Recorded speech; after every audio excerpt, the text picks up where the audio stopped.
Hi, I'm Gail Hoag, And I'm Gregory Hoag. and we're here to continue on with the reading of our book, Sacred Geometry, the Universal Language of Divine Alignment. And we are continuing on with Chapter 8, which is entitled Universal Harmonics and Archetypes. And we are going to pick back up on the top of page 186, where we left off last time. So here we go. Exploring further with the unique relationship between the Earth and Moon, we discover the solution to an ancient mathematical dilemma, the squaring of the circle, where either the perimeters or areas of a square and circle are equal.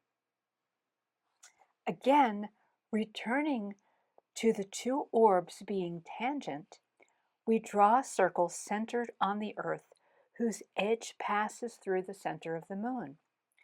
We then construct a square surrounding the Earth with each side equal to Earth's diameter of 7,920 miles, for a total perimeter of 31,680 miles. Using the radius of the combined pair as 5,040 miles in the formula for the circumference of a circle, c equals 2 pi r, we find that the circle passing through the center of the Moon that is surrounding the Earth equals the same 31,680 miles, just like you see here on this diagram.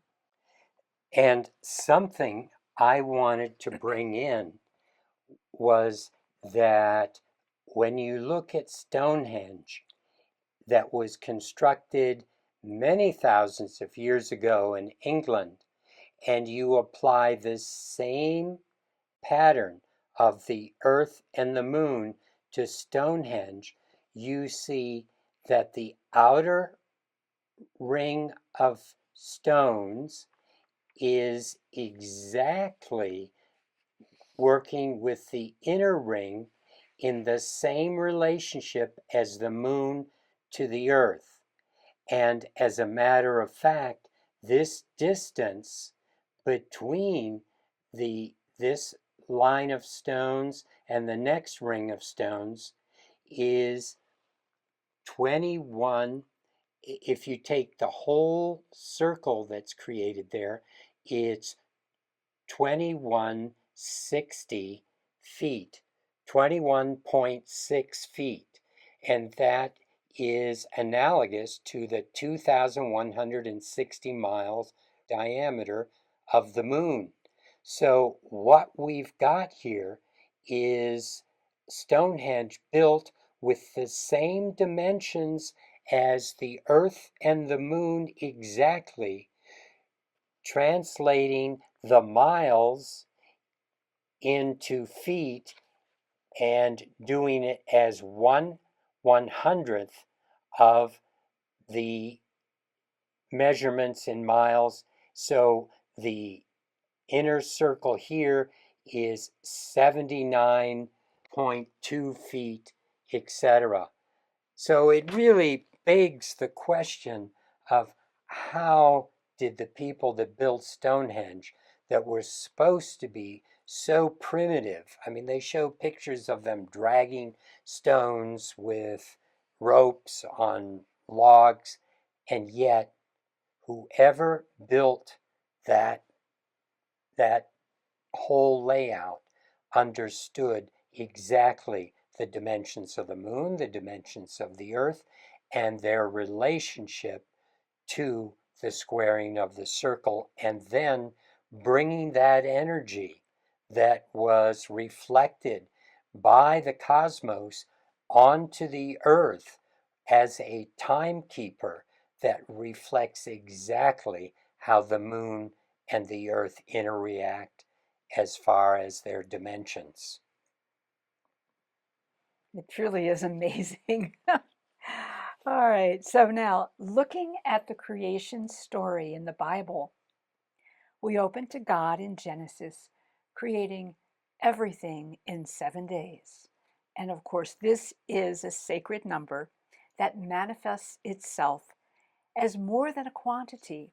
For when we translate 7 days into minutes, 10,080, we arrive at the diameter of the Earth plus the diameter of the Moon added together in miles. We've returned to the same number, 10,080, and the same geometry displaying the phi ratio, and we see that in the sphere of health, embedded in sacred scripture. And there's more, for God begins their creation with light. And as we'll discover, this has a very profound connection to understanding and drawing together all our sacred numbers, defining time and space. The first day begins with light, but the light that we see is only 0.0035% of the entire spectrum of energy, of which light is just a part. The electromagnetic spectrum is a way of organizing all the different types of electromagnetic energy according to their wavelength and frequency. It includes radio waves, microwaves, infrared radiation, visible light, ultraviolet radiation, X-rays, and gamma rays. For our purpose, we can use light as the generic container for all of this energy because it is the component we can most easily relate to with our senses. The geometry of light is the foundation wave particle for the Platonic solids and all of creation. All these different energy aspects have the same carrier, which is a quantum wave particle called a photon. In 2016, two Polish scientists created the first hologram of a single photon as seen on the left in figure 8.8. This is a side perspective of a star tetrahedron, which was brought to my attention by David Wilcock. Let's look at the harmonic relationships with space and time that demonstrate this geometry to be that of a photon. We're going to go back to this image, and when we look at the bottom, we recognize that it has 8 points and a complete and balanced energy field. 180 degrees on each face times 3 faces is 540 degrees times the 8 points gives us 4,320 degrees. The major source of light and photons in our solar system is the sun, with a radius of 432,000 miles. The speed of a photon, which is a function of time, is 432 squared, which equals 186,624 miles per second. This is within 0.2% of what Einstein predicted was the speed of light. Now, 4,320 multiplied by 6, which is the number that defines our space-time continuum. Remember the importance of 6. When we multiply it times this number of 4,320, this comes out to 25,920. Transforming that into years, this is equal to the great year, which encompasses all the ages of the zodiac. Now, the number 432 is a highly composite number, and I will show you that here. So you see that some of the most significant harmonics manifest when 432 is divided by 4. You have 108. By 6, it's 72. And by 12, it's 36. Now, viewing these numbers as degrees gives us the angles for the two essential phi ratio triangles describing life and growth. That's this one here, 36, 108, 36, and this one, 36, 72, 72. So this means that the phi ratio and life itself is a direct harmonic of light and the energy spectrum. So the radically new concept that we are introducing here is that light and the energy spectrum carried by the photon has a geometry that we can relate to and use. And as you'll see later in this chapter, we can prove that other civilizations have used this same concept to bolster the amount of energy coming through the systems that they built with geometrics. We can use it, this 432, by incorporating resonant aspects of the star tetrahedron and its 4,320 degrees, as well as other geometries and patterns that are connected to it through harmonic resonance. We've already seen how the star tetrahedron established itself as the very first balanced geometry in creation, growing out of the first form, a tetrahedron. So out of that tetrahedron came the balancing of one tetrahedron pointing up, one down, and this is the star tetrahedron that is the beginning form of everything in creation. And this is the nature of what we're talking about. It immediately, the first form, that star tetrahedron, it immediately displays the first three Platonic solids: the tetrahedron, octahedron, and cube. Cube, octahedron, and then the double tetrahedron all combine together, as we've shared before, to create the Metatron's cube. And so what we have here, it's energy along with these three Platonic solids that it contains, are focused on the physical dimension. Ancient philosophers were very interested in the higher realms and how the access through resonance was achieved.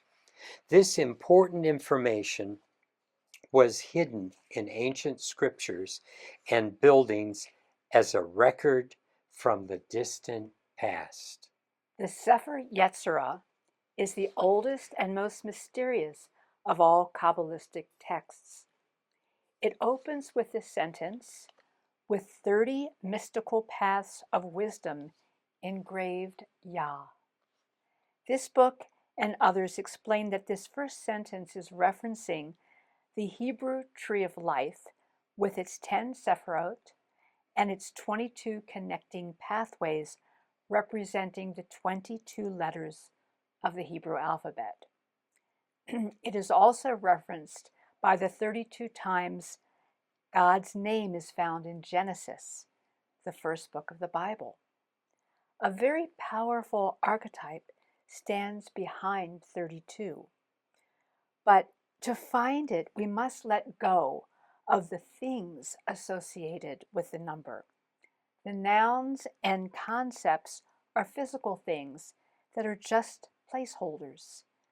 A true archetype is an energy flow and an operating principle with harmonic aspects that govern the creation of all that is. Archetypes are really important to understand because they're structural components of creation that arise from consciousness. And as we've talked about consciousness in our first chapter, consciousness is really about love. The foundation of all creation is love. And these archetypes are immutable and they're universal in nature. We can always depend upon them. They are our foundation. And when we resonate with these archetypes, when we come back to have them really be our creative core, our foundation, then we're in resonance, we're in alignment with that flow of soul, with the flow of energy, of how divine creation has really come to be. We can begin by looking at how consciousness creates and moves energy with 32. And toward the end of this chapter, we will show how the builders of the Giza pyramid used it as well. Expanding beyond the cube follows the same base harmonic of life that is resonating with our moon and earth, and, of course, the phi ratio. To discover this angle of growth, we can create a phi ratio rectangle whose length divided by the width is equal to 1.618, and so on, or phi. A diagonal drawn from one corner to the other gives us the smaller angle of 32 degrees. This number is also a harmonic of source, beginning with 1 and expanding by multiples of 2, where you see 1, 2, 4, 8, 16, 32, 64. We call it an angle of enlightenment. 32 degrees defines the difference between the physical dimension embodied by the cube and the higher etheric realms represented by the dodecahedron. In figure 8-9, we see small roof-like structures placed on top of each of the square cube faces. The large sloping part of each rooftop forms an angle of 32 degrees with the face of the cube. This is the important angle rising from the physical that creates higher dimensional access. Note that the rooftops alternate directions from one face to another. The long side has 3 lines contiguous to the bottom edge, and the short side of the roof has 2.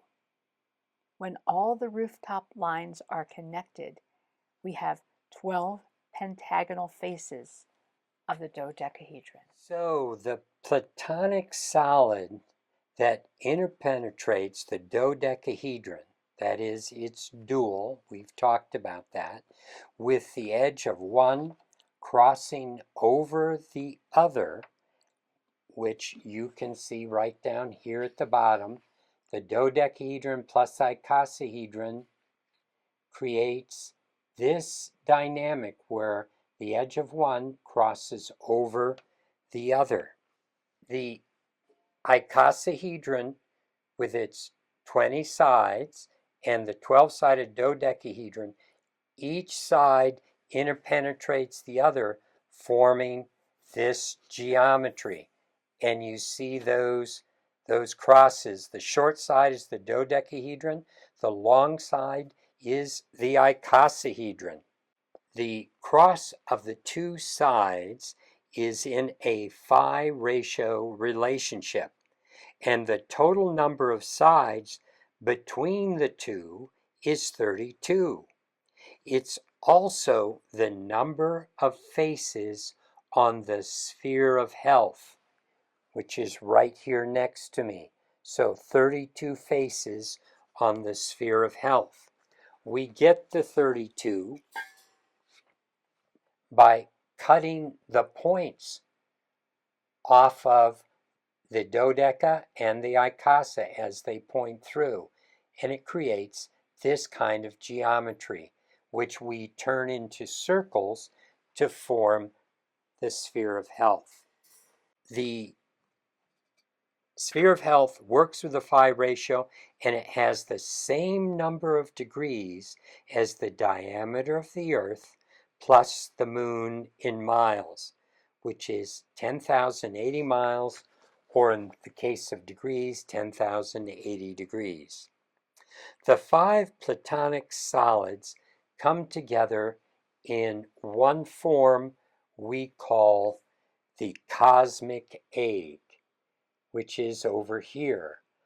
So there's an icosahedron out here, but what we're saying now is this icosahedron can rest inside an octahedron, as you see here, where the point is hitting here on this arm, and it breaks each of these arms into phi ratio relationships.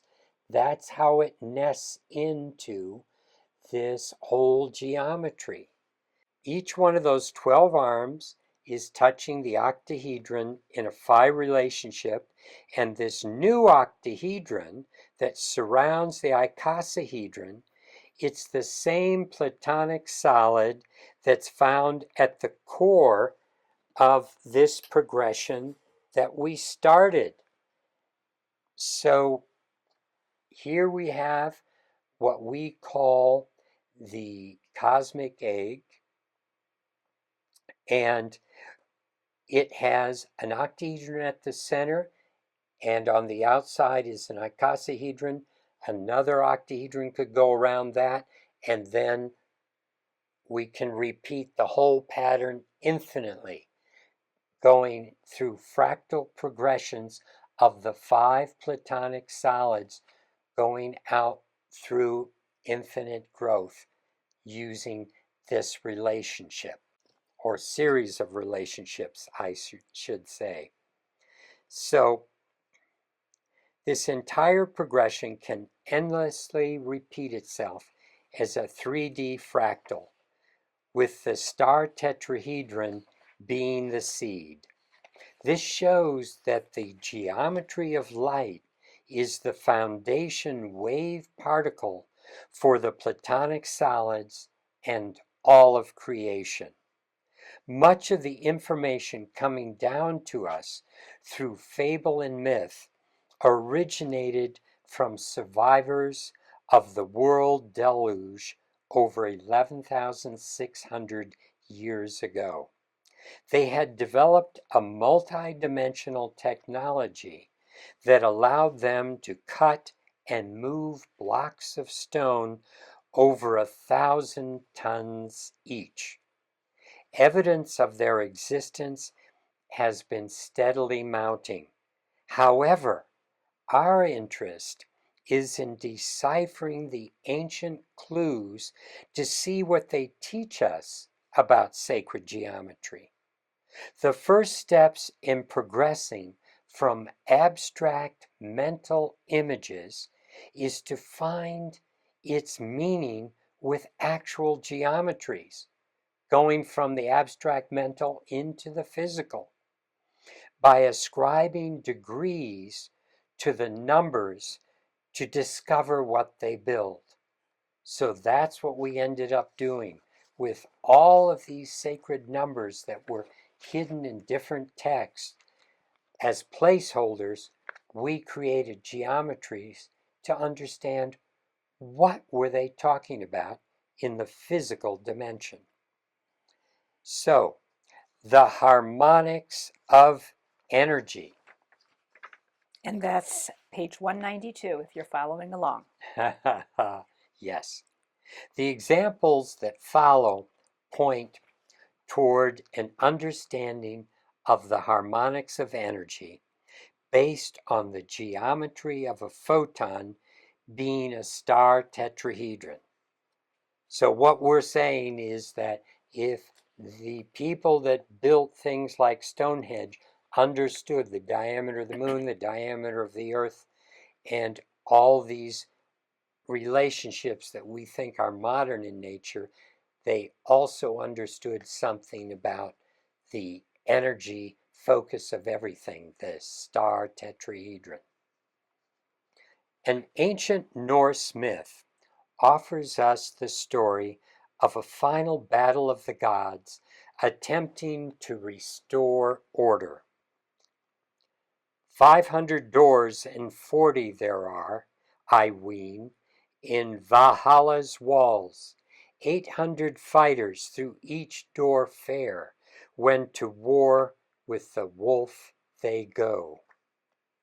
The star tetrahedron, which is the photon, has 8 points that are passageways for energy flow, and the number of degrees in each one is 540 degrees. So remember the points of each one, 8 of them, 540 degrees. So the total of the 8 points is 4,320 degrees. The math from the Norse myth is equal to the radius of the sun at 432,000 miles.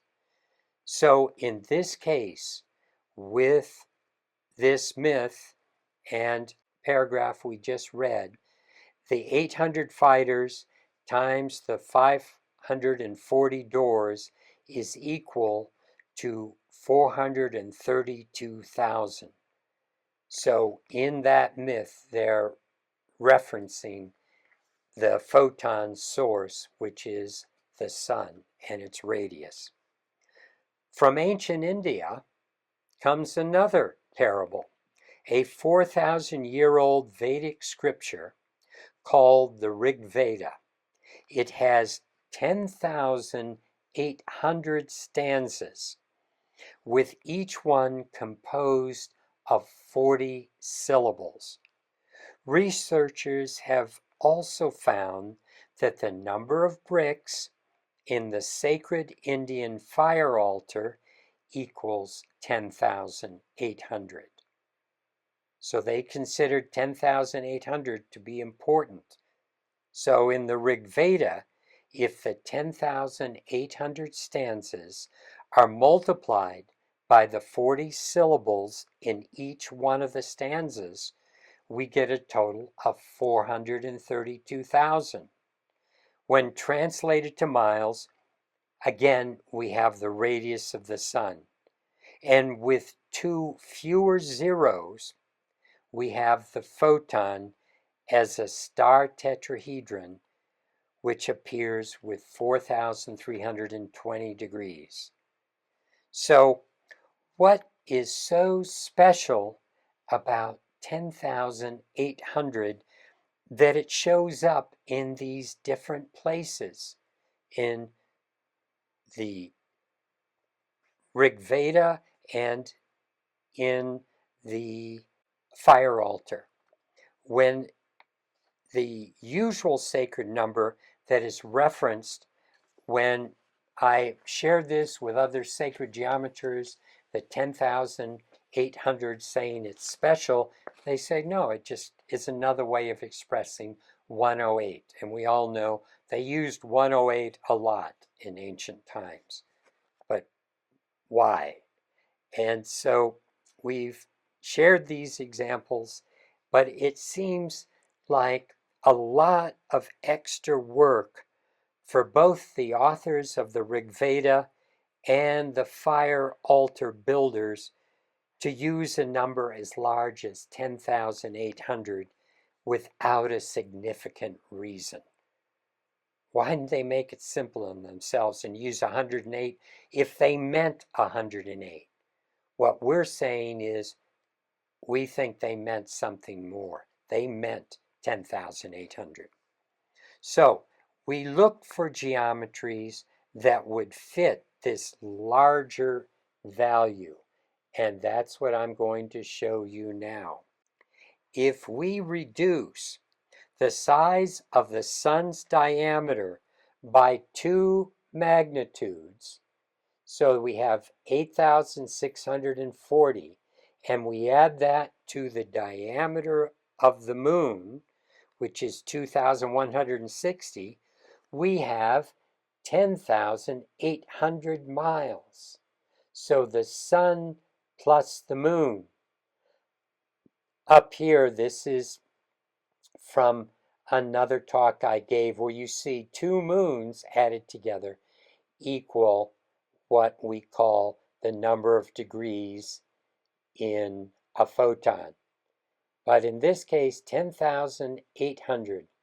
Again, everything in the universe connects through resonance.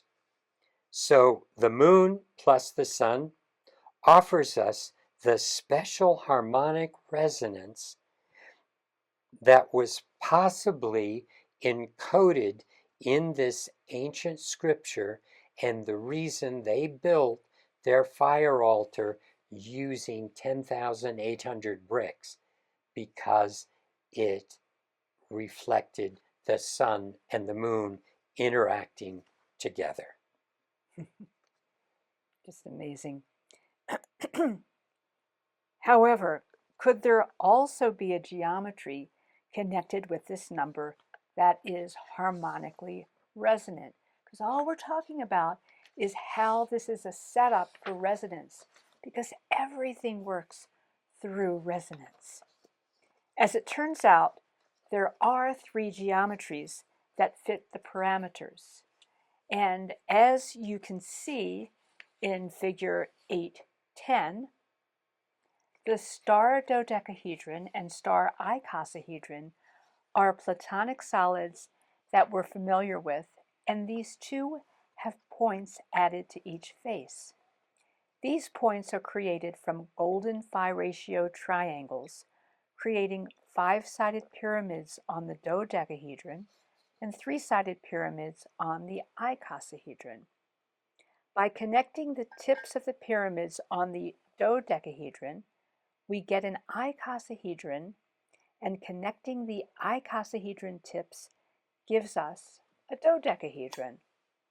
This is the way these two forms move back and forth, one transforming into the other through their pyramidal points in a dance that moves towards infinity.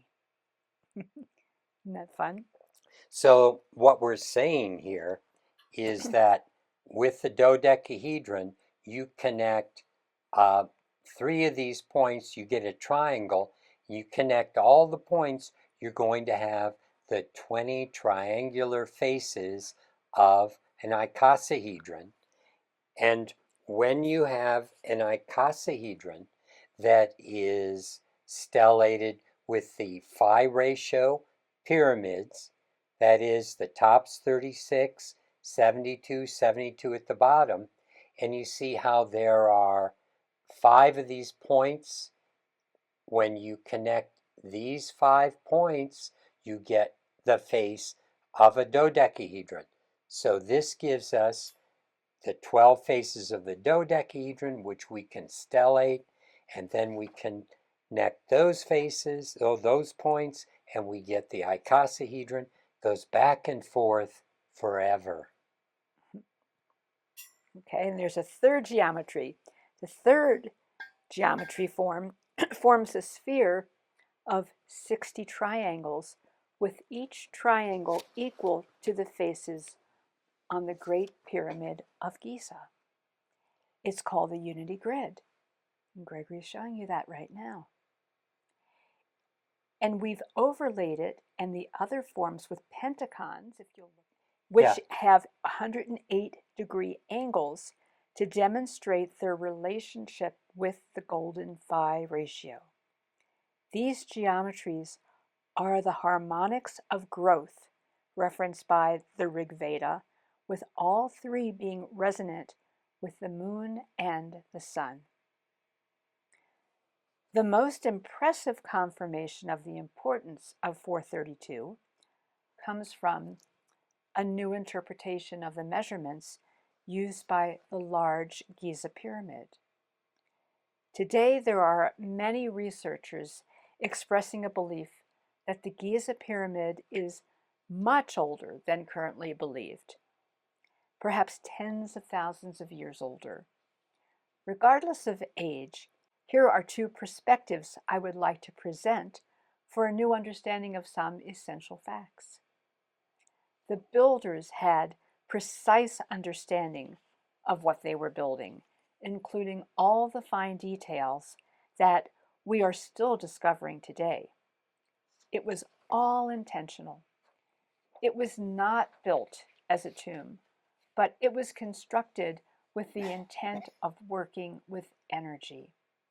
There have been many studies on the energies generated by the pyramid shape alone. So, when I heard again the following facts on the Giza pyramid's measurements, they struck me in a new and more enlightened way. Oh, so as seen in this image, figure 811, researchers started with a model of the moon over here touching the earth, which we saw earlier in our reading, and then they overlaid a cross section of the pyramid. They then overlaid this cross section with its tip on the moon's center, and its base was resting on the equator of the earth. When this was done, the base length of the pyramid, a pyramid blown up to this scale, this size, the base length was equal to the diameter of the earth, 7,920 miles.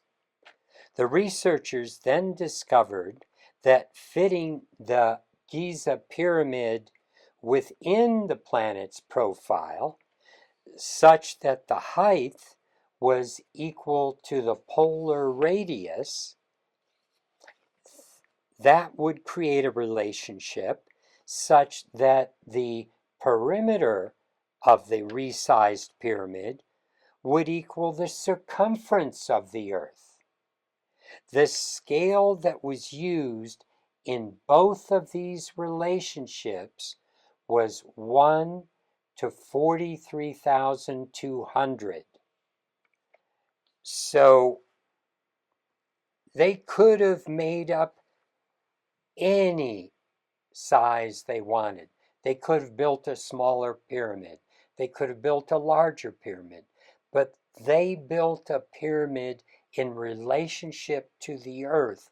And these two parameters we just shared that lock it into a relationship with the circumference of the earth and the diameter of the earth. And that only happens with this scale of 1 to 43,200. They were totally free to choose whatever scale they wanted. They chose this one, which is a harmonic of the base fundamental of the energy spectrum that can reinforce the energetic flow that they were seeking, that perfectly relates to Earth's essential measurements of diameter and circumference. The sun and the photons it produces resonate with 432. The ancient builders realized that harmonizing with light is a key to enhancing energy flow. It's amazing how the cross section of the pyramid aligns with the earth. However, that seems to be one of the only sets of measurements that searchers have focused on. There are books with the authors marveling at how the ancient builders managed to produce such a precise interior slope angle of 51 degrees 85 minutes. Let me show you what we're talking about here. It's this internal angle here when you have the cross section of the pyramid. That's 51.85. That's in degrees. If you make it degrees and seconds, then it's 51 degrees, 51 seconds. The face where the energy is collected and its angles are what matter. So remember this from earlier on in our book, in our discussion, where the angular totals of the different platonic solids, you add up all of their face degrees, and you're going to get the sun's diameter, the Earth's diameter with these platonic solids, and then the moon with this. So those were face values that were used, and those are the angles referenced in all of our comparisons. This is really what the ancients were using and what we need to understand today. When you take something like a cube, you define a cube by its faces, 6 faces, not by the corners. There are 8 corners, there are 12 edges. The faces collect the energy. The corners dissipate the energy. Energy moves along the lines. So it's very important to understand that faces define a geometry, and that's what we have to incorporate into our understanding of working with energy. What's going on with the face? For example, we could also cut an octahedron in half. We could cut this octahedron in half, and we'd have something like a pyramid, 4 sides with a square base, 4 triangular faces. It was easily cutting that, making it a pyramid like that. It was directly made by using 4 equilateral triangles, all having angles of 60 degrees on the face. Yet, when we set this pyramid on the earth and we want to measure the internal angle in its relationship to the earth, that's a more complicated measure, and it equals 54.73 degrees. So you see this really nice, easy form has this strange angle interior. The internal slope angle was not our focus when we built this. The outside equilateral triangles were our focus, and so it should be with the Great Pyramid at Giza. And yet, when you Google the important angles of that pyramid, almost entirely what you're seeing are the internal angles, because they think that's what generated the phi ratio relationships. But we'll show you in a bit, there's something else besides that. So the ancient builders created the face of the Giza pyramid based on a triangle with an internal relationship to the phi ratio, where the height is divided by half the base. It's base angles, and here I will show you. There we go. So the base angles are 58 degrees, 58.28 degrees, and the peak angle of 63.43 degrees. We can recreate this triangular face several ways. So in figure 812 in your book, which is this figure, I've added these different angles since then. We can see the example of a dodecahedron. Again, I showed you that dodecahedron and icosahedron interpenetrating each other. So when we do that and we connect all the points, we have two triangles. This center line we call A, the cross line B.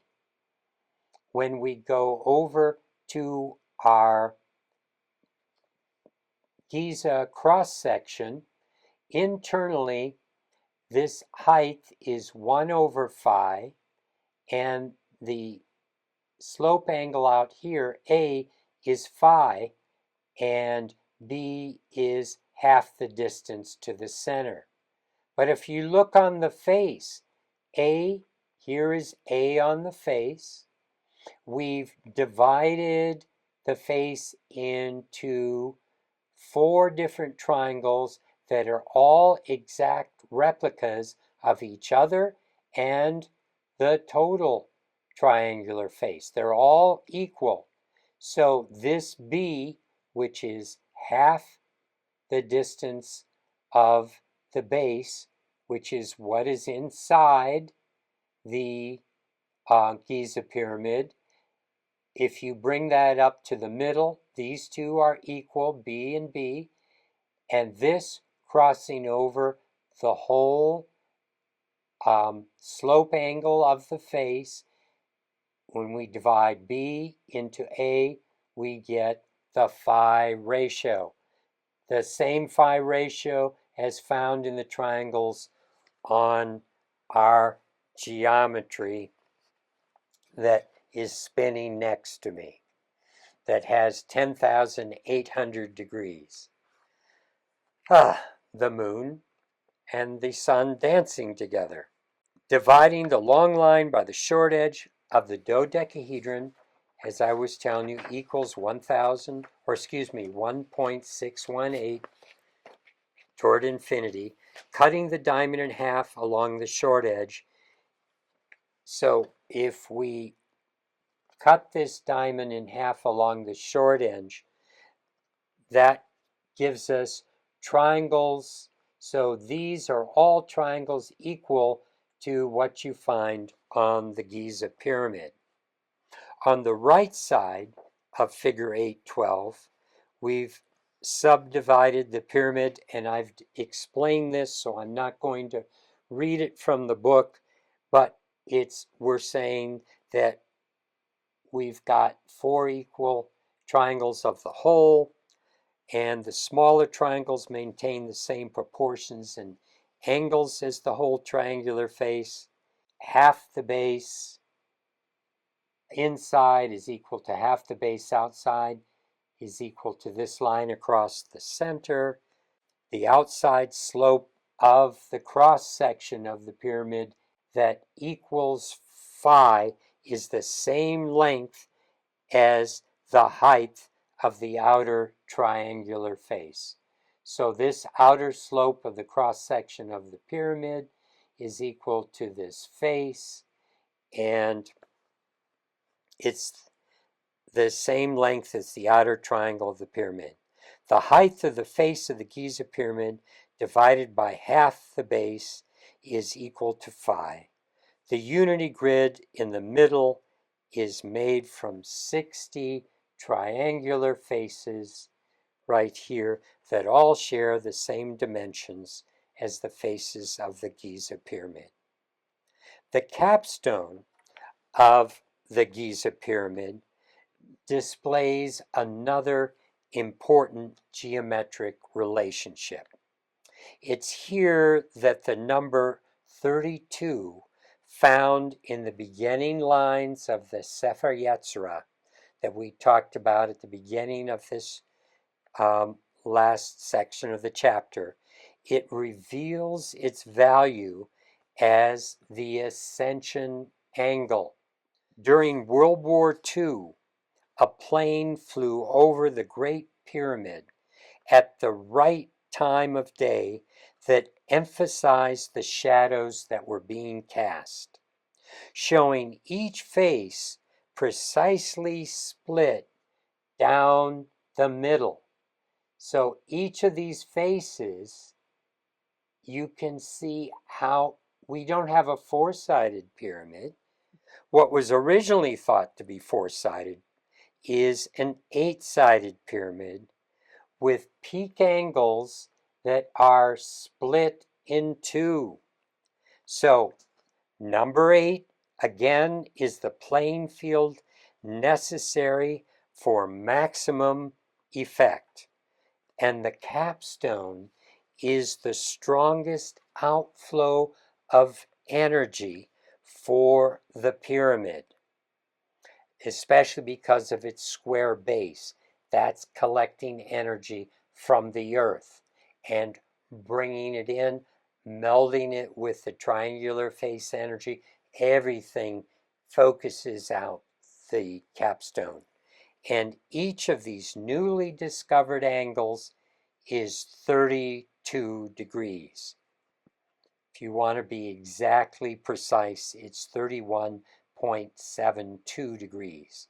But 32 degrees, getting as close to that archetype that was the transition from physical matter into the etheric dimensions of the dodecahedron. So this is the ascension angle employed by the pyramid builders to generate the higher dimensional access that they sought. Amazing how our ancient history tells us about how they understood the importance of connecting us with those archetypes, of helping us to be in resonance with those energetics. They created places, they created these amazing structures. We've talked about the pyramid at Giza and Stonehenge and so many all over the planet that were key opportunities for people to come into harmony, to be able to experience what the dynamics of this resonance really is, to be divine co-creators. And we've lost a lot of that over the years. So this chapter, even though it's a very difficult one to understand because it's so much involved with mathematics and geometrics, numbers that are, sometimes dizzying, and yet the essential ingredient is that these are the calculations, these are the ways that are available to us to be in resonant with the soul being able to access the energy that we have as divine co-creators to work with. So let's take a moment to reflect. We've taken you on a journey to learn how geometry and numbers are filled with clues to understand universe and ourselves. Discovering these geometric patterns and cycles awakens the wisdom within to restore inner knowing and essential connections to all that is. We find meaning and purpose in our relationships with our origin. Learning our biological family tree strengthens human foundation and satisfies the need to feel connected. We are a species that longs to overcome loneliness and feel true belonging. Numbers, angles, and the related geometries express the story of creation so we can evolve to higher capability. The universe is an abundant and loving system that constantly displays its ingenious and unlimited potential. As we understand and respect the principles of creation, we open our hearts and minds to become divine co-creators that work together for the good of all. It is through resonance that consciousness directs the creative force to manifest a life for the good of all. Breathe this energy into your heart. It is through the heart that we really are empowered now. Allow yourself to expand into the unity and magnificence of a fully present, soul-centered life. Your feelings, intents, thoughts, and actions give rise to your growth and the evolution of this universe. Imagine what each moment feels like when pure love is your highest intention. That influence is the basis of creation, and miracles happen by aligning with that energy, impressing life with compassion and joy. Through staying connected, we trust our relationship with Source and everything around us. Our consciousness molds how this universe evolves. We are more than receivers. We are the rhythm that defines creation. Okay, so on that note, Note night. we will say goodnight and thank you so much for joining us. And we'll continue next with Chapter 9. Blessings and And love. love.